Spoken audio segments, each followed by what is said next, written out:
오늘 우리에게 주신 하나님 말씀은 신약성경 요한복음 20장 11절부터 18절까지의 말씀입니다. 신약성경 183쪽에 기록된 요한복음 20장 11절부터 18절까지의 말씀, 우리 한 절씩 교독하시고 우리 마지막 절은 함께 목소리로 읽도록 하겠습니다. 막달라 마리아에게 나타나시다. 마리아는 무덤 밖에 서서 울고 있더니 울면서 구부려 무덤 안을 들여다 보니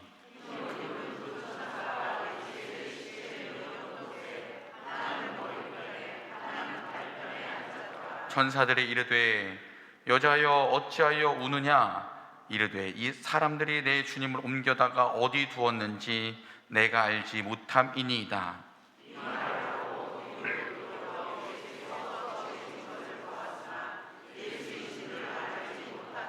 예수께서 이르시되 여자여 어찌하여 울며 누구를 찾느냐 하시니 마리아는 그가 동산치기인 줄 알고 이르되 주여 당신이 옮겼거든 어디 두었든지 내게 이르소서 그리하면 내가 가져가리이다.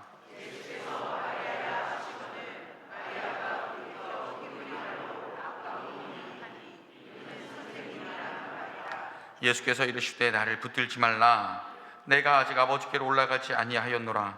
너는 내 형제들에게 가서 이르되 내가 내 아버지 곧 너희의 아버지 내 하나님 곧 너희의 하나님께로 올라간다 하라 하시니 막달라 마리아가 가서 제자들에게 내가 주를 보았다 하고 또 주께서 자기에게 이렇게 말씀하셨다 이르니라. 아멘. 교회를 안 다니는 사람들도 그렇고 교회를 다니는 사람들도 그렇고 우리 안에 한 가지 오해하는 점이 있습니다. 교회는 있는 사람들, 돈이 있고 권력이 있고 무언가 잘 사는 사람들만 모이는 곳이라는 그런 오해를 합니다. 그래서 교회는 잘 살아야만 갈 수 있을 것 같고 굉장히 순결하고 깨끗한 사람들만 모이는 그런 곳이라는 오해를 하곤 합니다. 그래서 내가 조금 약해 보이고 조금 못나 보이고 건강하지 않으면 교회에 가면 안 된다, 혹은 내가 조금 잘못한 것이 있으면 이상하게 교회 발걸음을 끊습니다. 그런데 여러분 생각해 보십시오. 우리가 조금 어려움을 겪거나 혹은 몸에 이상이 있거나 아픔이 있으면 더 기도해야 되지 않겠습니까? 더 매달려야 되지 않겠습니까? 더 하나님을 찾아야 되지 않겠습니까? 그런데 희한하게 그런 일들이 발생하면 나는 교회 가면 안 되나 보다 이렇게 생각하고 교회 발걸음을 끊고 나시죠. 또 특별히 우리가 전도 이제 3월서부터 전도하러 나갔는데 전도할 때 교회에 오세요, 같이 신앙생활 하시죠 이렇게 말씀드리면 뭐라고 그분들이 답할까요? 죄가 많아서 교회를 못 갑니다, 이렇게 말씀하시는 분들을 종종 보곤 합니다. 교회란 원래 죄인들의 공동체인데, 그래서 주님 앞에 나와서 죄 씻음을 받고 그리고 주님의 이름으로 주의 사랑으로 구원받는 공동체인데 죄가 많아서 교회 못 간다, 때가 많아서 목욕탕에 못 간다, 그거와 똑같은 비유입니다. 오늘 말씀을 통해 이런 오해를 좀 풀어보고 우리 주님께서는 어떤 사람을 통해서 일하셨는지 우리 함께 좀 은혜를 나누는 시간을 가졌으면 좋겠습니다. 오늘 우리가 읽지는 않았지만 요한복음 20장 1절 말씀을 보시면 안식 후 첫날이라는 기록이 있습니다. 한 여인이 무덤에 왔습니다. 무덤에 와서 보니 그 무덤을 막고 있던 돌이 옮겨진 것을 보았다라는 말씀이 기록되어 있습니다. 안식 후 첫날, 지금 말로 하면 주일입니다.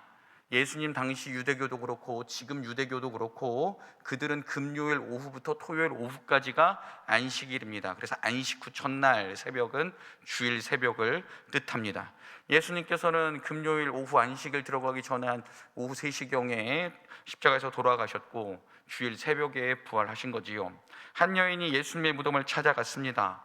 이 여인은 마음 같아서는 원래 그 무덤가에서 3일 내내 있고 싶었지만, 아니 3일이 아니라 계속 있고 싶었지만 안식일 규정 때문에, 안식일은 또 누구도 움직일 수 없었기 때문에 그냥 집에 있다가 안식이 끝나자마자 가장 빠른 시간에 무덤을 찾아간 것입니다. 무덤에 와서 보니 큰 돌로 분명히 막혀 있었다라고 성경은 기록하고 있는데, 예수님의 돌무덤 입구를 막고 있던 돌이 무덤에서 옮겨진 것을 이 여인이 보았습니다. 그리고 큰일 났다 생각해서 제자 공동체에게 뛰어갑니다. 주께서 사랑하시는 제자와 베드로에게 가서 무덤의 문이 열려 있고 우리 주님이 어디 계신지 모르겠어요, 이렇게 크게 소리를 칩니다. 이 여인의 보고를 들은 베드로와 그 주님께서 사랑하시는 제자도 이게 도대체 무슨 일이냐 헐레벌떡 무덤까지 뛰어갔습니다.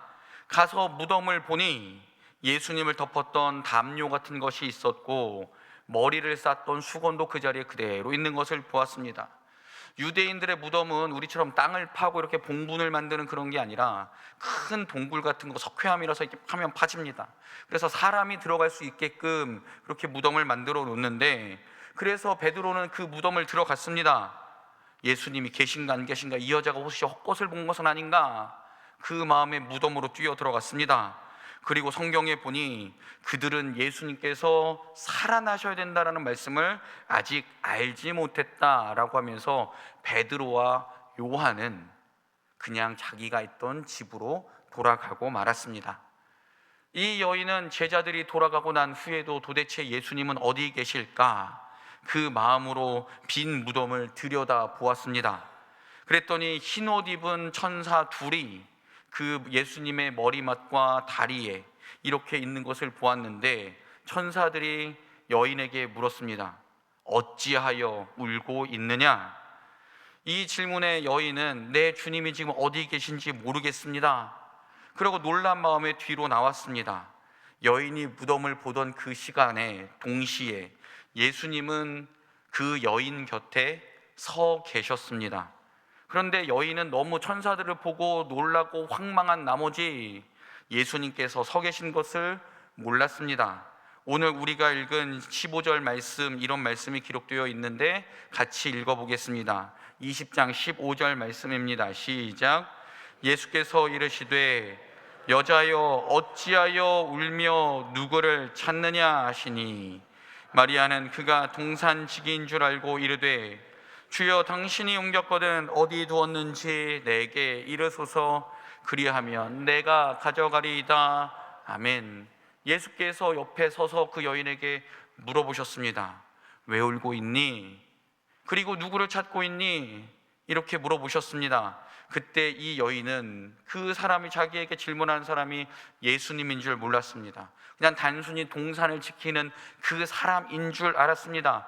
그리고 그 동산지기에게 묻습니다. 이 예수님 시신 혹시 어디 있는지 아세요?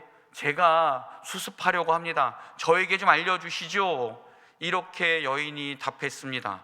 16절 말씀을 보시면 그 여인이 동산지기인 줄 알았던 사람이 그때 그 여인의 이름을 부릅니다. 마리아야. 네, 이 여인의 이름은 마리아였습니다. 그런데 여러분, 이 여인의 이름 앞에는 막달라라는 출신지를 가리키는 또 다른 별명이 있었습니다. 이 동네는 당시에 무역과 조선, 어업, 농경 등으로 크게 부한 굉장히 잘 사는 동네가 믹달, 막달이라는 그 동네였습니다. 그래서 그 동네는 굉장히 부유하고 잘 살다 보니 도덕적으로 부패하고 성적 타락으로 유명한 동네였다라고 성경학자들은 그렇게 알립니다. 그리고 오늘 우리가 읽진 않았지만 마가복음 말씀을 보면 이 여인은 몸에 들어있던 7 귀신을 예수님께서 내쫓아 주셨다라고 이 여인을 설명합니다. 이 여인의 배경을 볼 때, 생각해 볼 때 이 여인은 가장 더러운 죄인이었기에, 어떻게 보면 우리 생각으로 보면 이 여인은 예수님 근처에 오면 안 되는 사람이었을지도 모릅니다. 왜냐하면 이 여인이 땅을 딛고 살고 있던 그 동네는 도덕적으로 영적으로 타락한 동네였고, 그래서 그 동네 출신인 이 여인을 보면서 중세 가톨릭 시대에는 막달라 마리아를 몸파는 여인으로 그렇게 말했지만 성경 어디에도 그런 기록은 없습니다. 단지 막달라라는 그 동네가 사치와 향락에 물들어 있었을 뿐입니다. 그래서 그 동네 출신이니 아직도 결혼 안 했으니 마리아도 그런 사람일 거야 라고 591년에 교황 그레고리오 1세가 그 여인은 몸 파는 여인이다 이렇게 지정해버려서 그 여인의 이미지가 고착된 것이지, 성경 어디에도 이 여인이 몸을 팔았다라는 그런 기록은 없습니다. 이 여인에 관한 오해를 우린 좀 풀어야 합니다. 그리고 이 여인은 영적으로 깨끗하지 못해서 귀신 들린 사람이었습니다.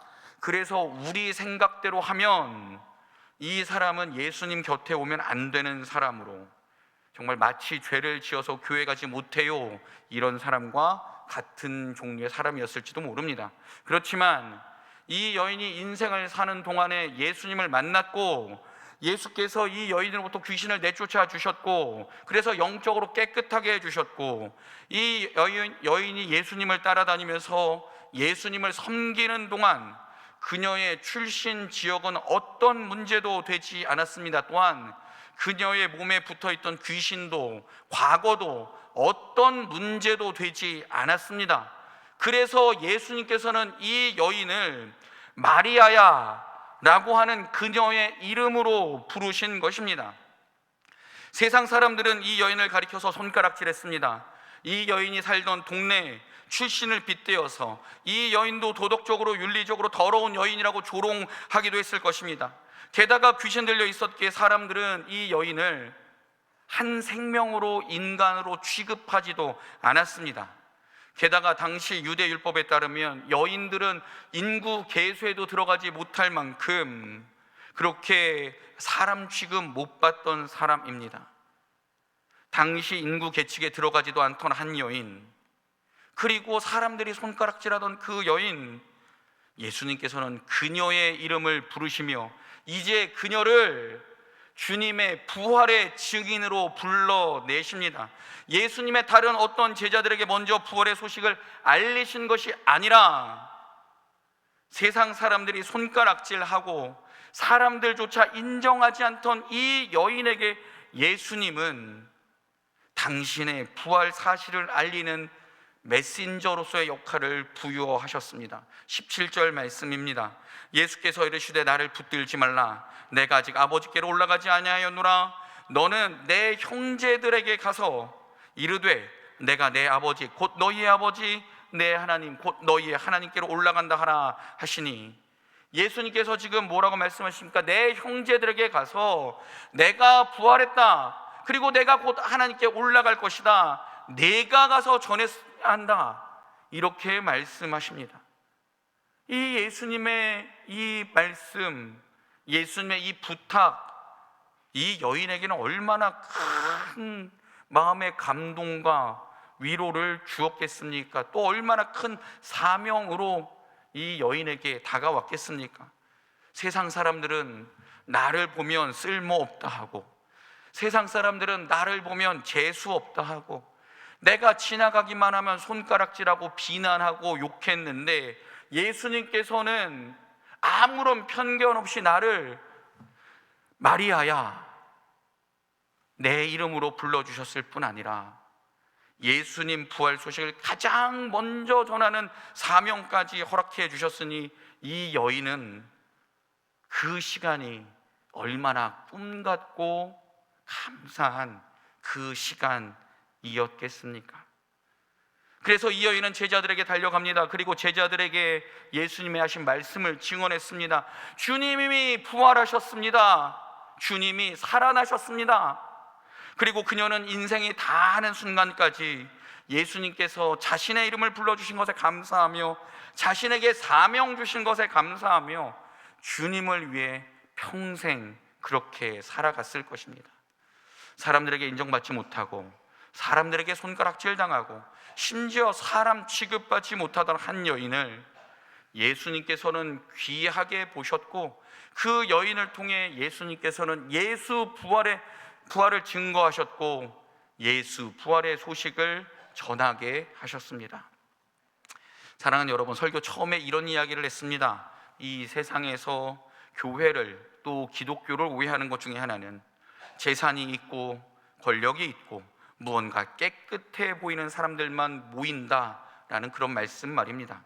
그러나 오늘 말씀을 통해 우리가 확인해보고 생각해 볼 수 있는 것은, 예수님께서는 당시 사람들로부터 손가락질 받던 한 여인을 통해 예수님 부활의 소식을 세상에 알리셨고, 이 세상에서 가진 것 하나 없는 보잘것없는 그 여인의 이름을 부르셔서 예수님의 사명을 그녀에게 허락하신 것을 우리는 볼 수 있습니다.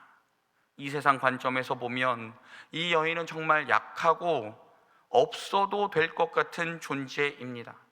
하나님 모르는 사람들이 보면 그 여인은 왜 사는지 모를 정도로 이 여인은 세상에서 한없이 비참한 존재였습니다. 그러나 예수님께서 그녀의 이름을 불러주셨을 때 그 여인은 비로소 마리아라는 이름을 찾게 되었고, 예수께서 그녀에게 예수님 부활을 전하는 사명을 주셨을 때 그 여인은 자신이 살아가야 할 귀한 사명을 얻게 되었습니다. 그래서 그 여인은 자신의 삶을 주님께 드리게 되었던 것입니다.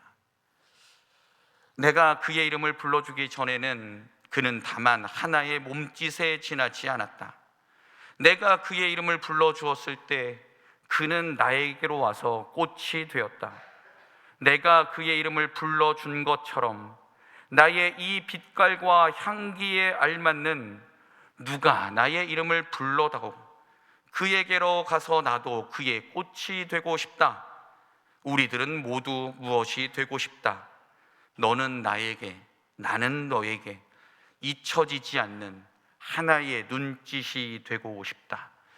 김준수 시인의 꽃이라는 시인데요, 그의 시를 통해 내가 다른 이의 이름을 불렀을 때 그가 내게 와서 꽃이 된 것처럼, 누가 나의 이름을 불러줄 때 나도 그에게로 가서 꽃이 되고 싶고, 내 이름을 불러준 그에게 잊혀지지 않는 하나의 눈짓, 의미 있는 존재가 되고 싶다는 마음을 그 시에 기록했습니다.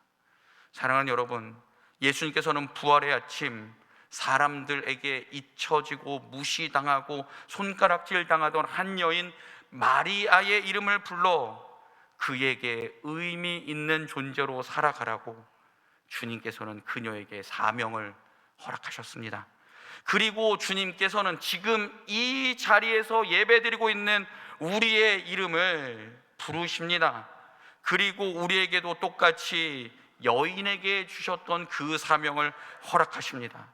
비록 내가 이 세상에서 가진 것이 없다 할지라도, 건강하지 않더라도, 비록 이 세상에서 내가 비참한 존재라 할지라도 주님은 지금 이 자리에서 우리 한 명 한 명의 이름을 부르시고 계신 줄 믿습니다. 그리고 그렇게 우리의 이름을 불러주신 예수님은 우리가 살아가는 모든 삶의 자리에서 예수 부활의 증인으로 살아가라고 우리에게도 똑같은 사명을 허락하고 계십니다. 사랑하는 여러분, 오늘 한 여인의 이야기를 들으면서 어떤 생각을 하게 되셨습니까? 혹시 내가 무엇이 부족하여 주의 일을 감당하지 못한다, 혹시 내가 가진 것이 없어서, 내가 건강하지 못해서 나는 주님께 사랑받을 자격이 없을 거야, 나는 이런 것이 부족해서 나는 주님께 아무것도 못할 거야, 혹시 이런 오해들을 하고 계십니까?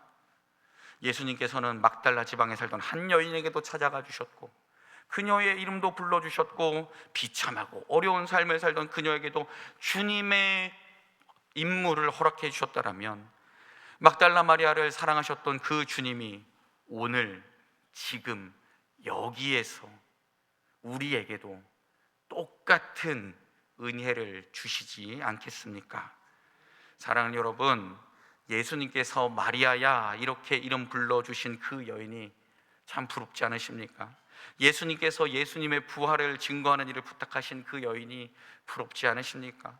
그렇다면 지금 내가 주님께로 가고 있는 모든 여러 어려움, 아픔들 다 주님 앞에 내려놓으며 주님께서 내 이름 불러주시기를, 주께서도 내게 귀한 사명 허락해 주시기를 날마다 기도하며 주님의 음성을 기다릴 줄 아는 우리가 되기를 소망합니다.